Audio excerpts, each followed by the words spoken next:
We are interested in solving trigonometric equations. Now to begin with, we're going to solve equations whose values are on this unit circle chart here. And that will help us conceptualize what's going on before we start working with unfamiliar values that we get from calculators. So here's the problem. Find all solutions of sine of t equals -1/2. We had two different pictures that's from the other video. One picture involved the unit circle, and the other picture involved the graph of the sine curve. So here's our graph. We're interested in sine of t equals -1/2. So over here, we would draw the line y equals -1/2, and we'd look for all the points of intersection, and specifically, we're looking for the t coordinates of all those points of intersection. In the unit circle picture, the sine coordinate corresponds to the y, the vertical component, and so we're looking for solutions that look like that. This is the picture that's easier for us to work with, so we're going to focus on this. The question now becomes, well, what are those angles? How do we find those angles? And here's where we're going to have to go back to our concept of reference angles. If we look at this value right here, sine of t, and forget the negative sign for a moment, sine of t equals 1/2. We can find on the chart that the angle is pi/6. That pi/6 corresponds to the reference angle. So in this picture, since we have solutions in the third and fourth quadrants built around this equation, we have that this is going to be pi/6, and we have that is going to be pi/6. And so then with this picture, we can now try to figure out what is this angle here, the third quadrant angle, and then what is this angle here, the fourth quadrant angle. So t equals, let's think about the third quadrant angle. Our reference angle was pi/6. We have to go this far, which is pi, plus pi/6 more, giving us a total of 7 pi/6. This other one, you have to go all the way around and then backtrack by pi/6. So all the way around is 2 pi, and then backtracking 2 pi minus pi/6 is 11 pi/6. Now these still aren't all the solutions, because remember we have to deal with the coterminal angles, and for the coterminal angles, we need to think about adding and subtracting multiples of 2 pi. The way this is algebraically represented is something like this, plus 2 pi k plus 2 pi k, where k is an integer. This notation right here, k, sort of the sideways e, sort of fancy e thing, and that's a z with a sort of double diagonal bar. That's a fancy way of saying k is an integer. You could just write out k is an integer, and that's just as good. And so this is how we get all the solutions. We have to think about this unit circle picture. We think about whether we're looking at sine or cosine, because that tells us whether we're looking at vertical lines or horizontal lines. This tells us where we draw those lines. And then once we have that, we know that we have solutions in 2 of the quadrants. And from that, we have to then use this chart of values and the reference angle to build our way back using a geometry to these solutions. We'll do a couple more examples because this takes a little bit of practice to understand. So here's another example. Find all solutions of cosine of t equals the square root of 2/2 on the interval from 0 to 2 pi. This extra condition is easily overlooked when you're working on these problems, so pay attention to the instructions.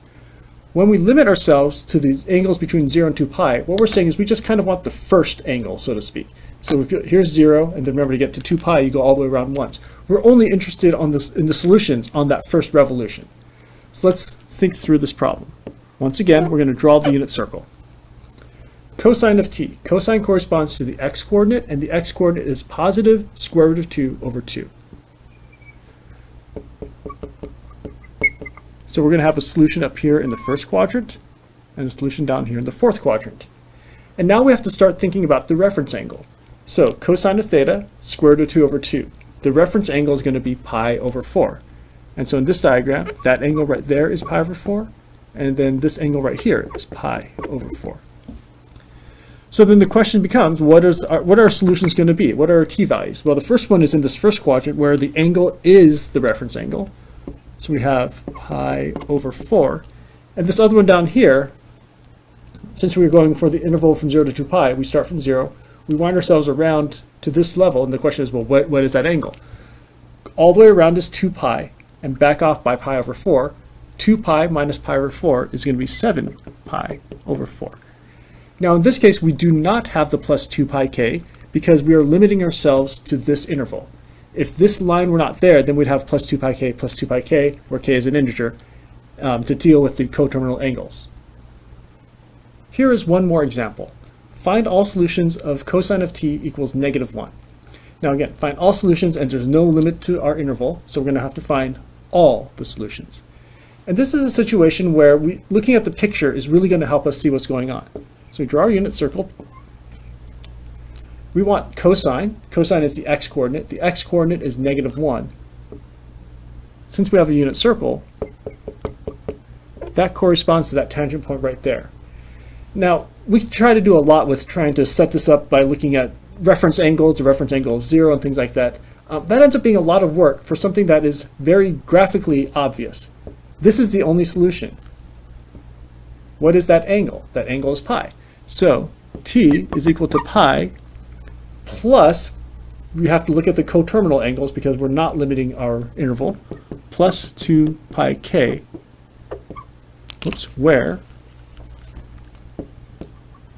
k is an integer. Now in this case, there's only one solution and not two solutions. And this sometimes throws students off because you kind of expect things to fit in a pattern. But if you look at the picture, the reason why we had two solutions for other values is because if we draw a vertical line, let's say right here, there's going to be an intersection point in quadrant 2 and an intersection point in quadrant 3. As you move closer and closer and closer to this tangent line, those 2 points draw together, and right when it's tangent, those 2 points are actually the same point. And so you might think of this as pi plus or minus 0. And so that's sort of where we get just one solution. It's kind of very similar to the same thing that happens with the quadratic equations. That parabola, if you're thinking about the shape of the parabola, you have two solutions, but as this parabola moves upwards, those two solutions pull together, and then there's one point right when it gets tangent where there's only one solution, and that again corresponds to a plus or minus, well in that case plus or minus square root of 0. And so we have this sort of convergence of those two solutions in this picture. Similar thing happens over here if x equals 1, and then at the top here if y equals 1 and y equals -1.